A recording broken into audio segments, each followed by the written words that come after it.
सभी श्रोताओं का कबीर के दोहे में हार्दिक स्वागत, अभिनंदन। आज के इस वीडियो में आप सभी के सामने प्रस्तुत है कबीर जी का एक दोहा और उसकी विस्तृत व्याख्या। बढ़ते हैं दोहे की तरफ। जब ही नाम हृदय धरा, भया पाप का नाश, मानो चिन्हगी आग की परी पुरानी घास। साहब कबीर जब कहते हैं जब ही नाम हृदय धरा, तो उनका आशय किसी शब्द को रटने या माला जपने से नहीं है। ये कोई धार्मिक व्यायाम नहीं है जिसे तुम सुबह शाम घड़ी देखकर करते हो। ये अजपा जाप की बात कर रहे हैं। श्वास चल रही है, जीवन चल रहा है और उसी प्रवाह में सजगता टिकी हुई है। ये कोई क्रिया नहीं है, ये स्थिति है। जब नाम तुम्हारी श्वासों के साथ एक हो जाता है, हर पल सुमिरन पूर्ण सजगता, जब तुम बोध को अपने हृदय के सिंहासन पर बिठाते हो, तो वह ईश्वर का नाम ही नहीं बल्कि एक आंतरिक प्रकाश बन जाता है। अक्सर लोग नाम को जीभ पर रखते हैं। साहब कबीर उसे हृदय में उतारने की बात करते हैं।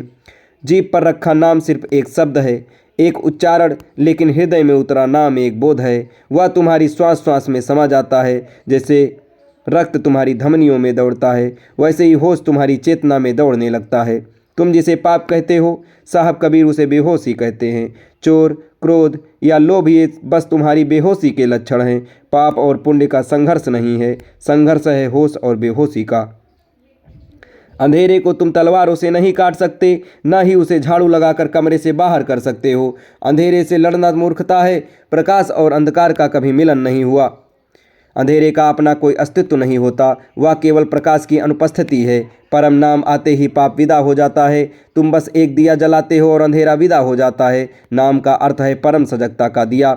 कबीर साहब तुम्हारे अतीत को, तुम्हारे आदतों को, तुम्हारे दुख, शिकायतें, स्मृतियाँ और व्यर्थ के अहंकार वासनाओं को पुरानी घास कहते हैं। तुम क्या करते हो? तुम एक एक तिनका चुनकर बाहर फेंकने की कोशिश करते हो। तुम क्रोध छोड़ते हो तो लोभ पकड़ लेता है, तुम लोभ छोड़ते हो तो त्याग का अहंकार पकड़ लेता है। तिनका तिनका चुनकर भी तुम कभी इस जंगल को साफ नहीं कर पाओगे। ये दमन का मार्ग है, रूपांतरण का नहीं। दमन के मार्ग से तुम घास के ढेर को काट रहे हो, लेकिन जड़ें नीचे सलामत हैं। वर्षा होगी, अनुकूल परिस्थिति मिलेगी और घास फिर से हरी हो जाएगी।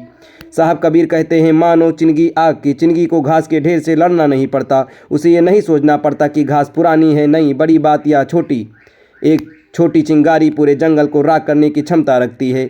बस एक छोटी चिंगारी का स्पर्श हुआ और रूपांतरण शुरू हुआ। साधन क्या है? उस चिंगी को पैदा करना। जैसे तुम पूर्ण बोध प्राप्त करते हो, तुम्हारा काम, क्रोध, लोभ, मोह, सारा जंगल धू धू कर जलने लगा। तुम्हें कुछ छोड़ना नहीं पड़ता, तुम्हारा अपने आप जलकर राख हो जाता है और जो शेष बचता है वही शुद्ध कुंदन है, वही तुम हो, वही परमात्मा है। ये दोहा आपको कैसा लगा कमेंट बॉक्स में जरूर